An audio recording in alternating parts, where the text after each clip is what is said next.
Hi. So, a question I often get is how did I become a flower essence practitioner?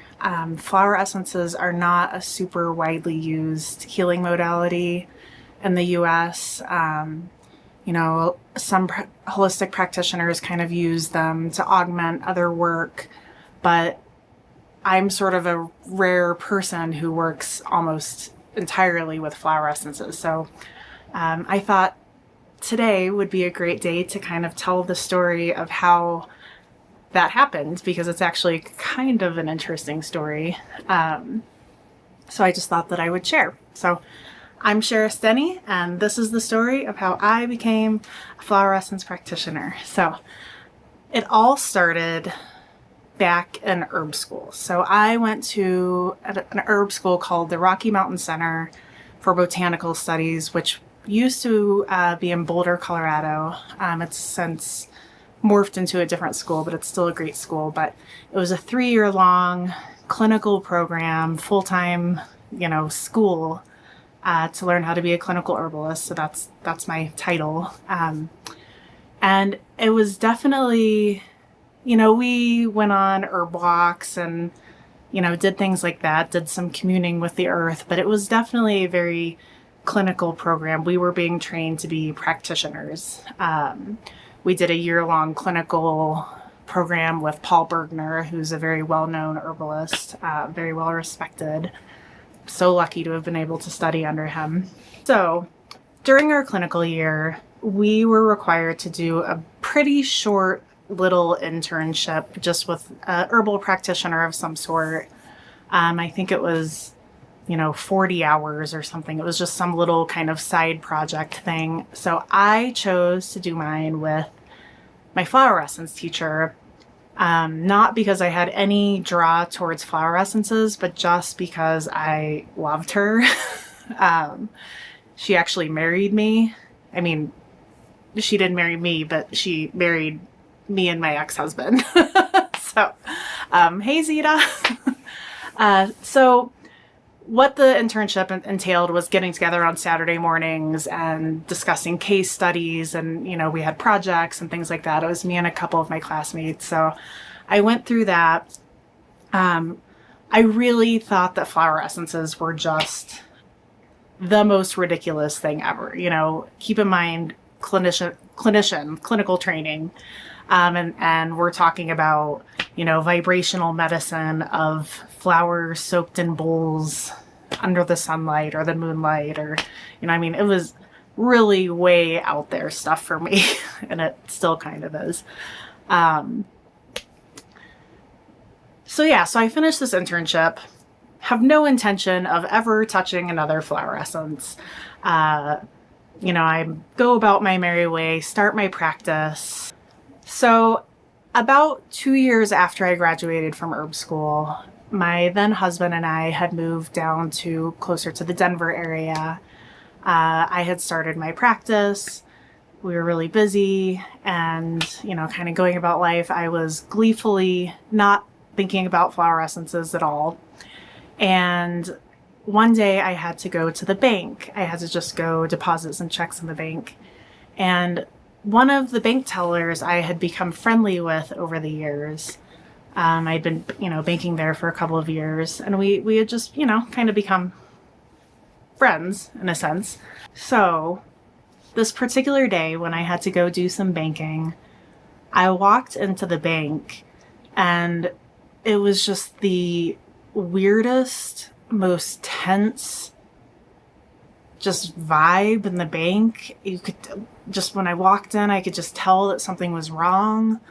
And as it turned out, the bank had been robbed the day before by gunpoint, and my friend, the teller, was the one who had actually had the gun kind of stuck in her face, and she was the one who was really held up, and she was the one who was robbed.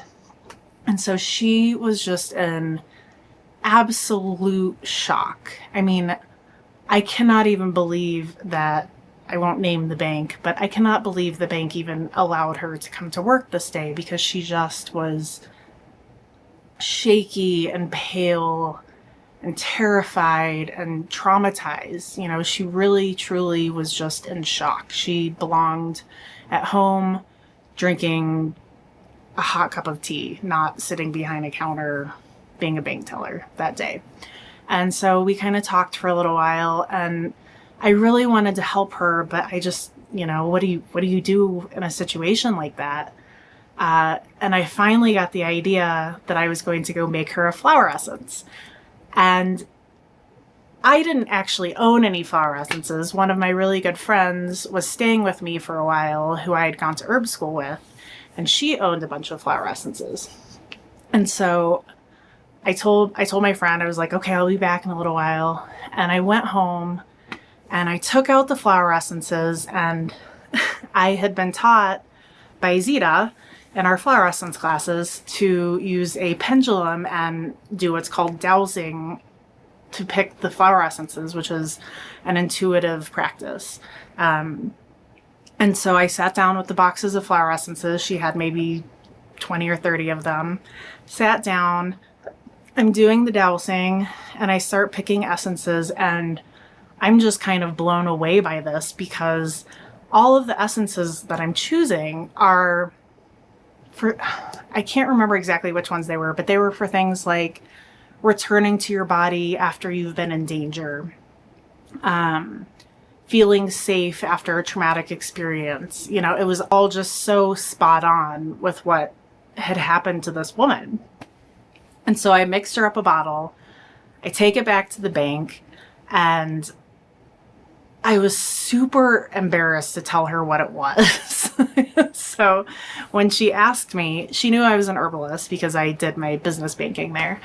And so she asked me what it was, and I just asked her to please trust me and just go ahead and take the flower essence without telling her exactly what it was. And so she tried to take some, and her hands were shaking, her tongue was shaking. I don't think I've ever before or since seen someone's tongue shake.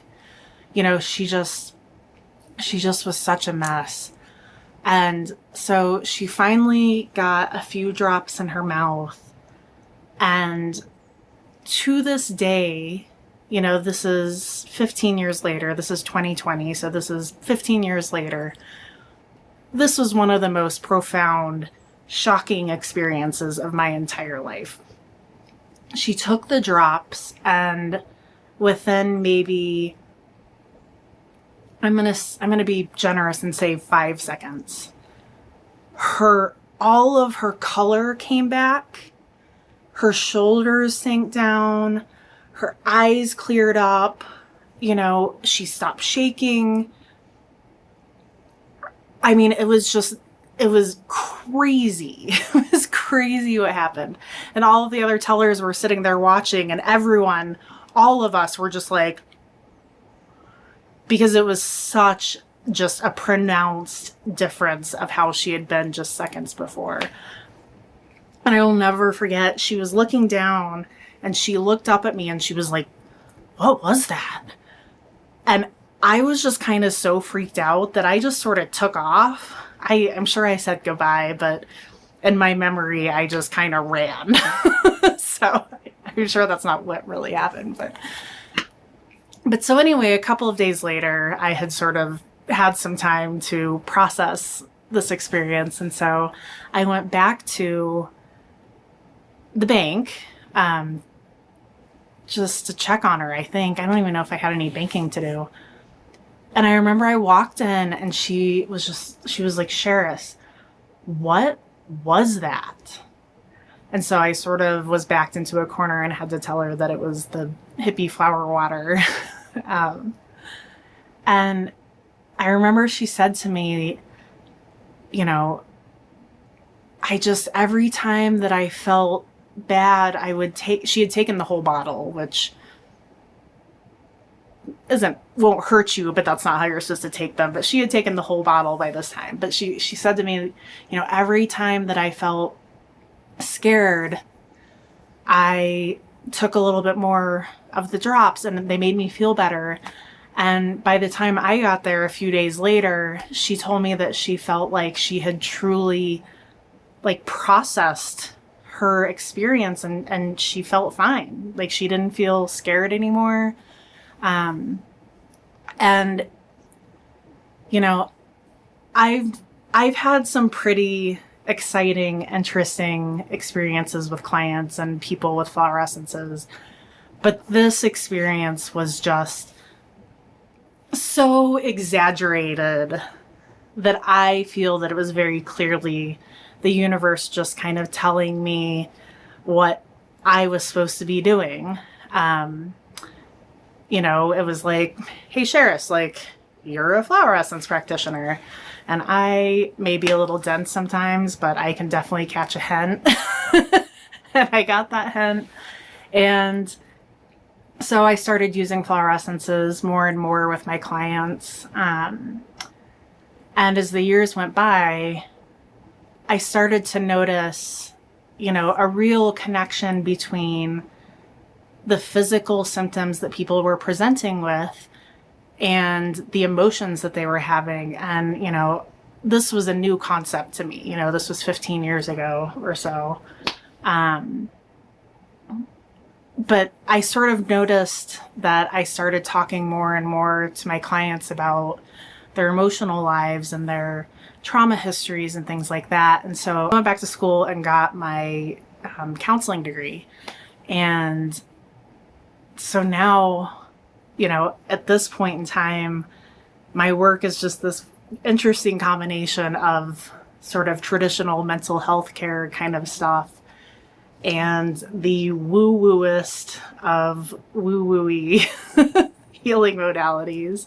I still do a little herbalism and things like that, obviously. But I mean, really, what I do at this point is just flower essences. So it was a very interesting, hard turn from where I thought that I was going with my career. But here I am. So that's the story. Talk to you soon. Thanks.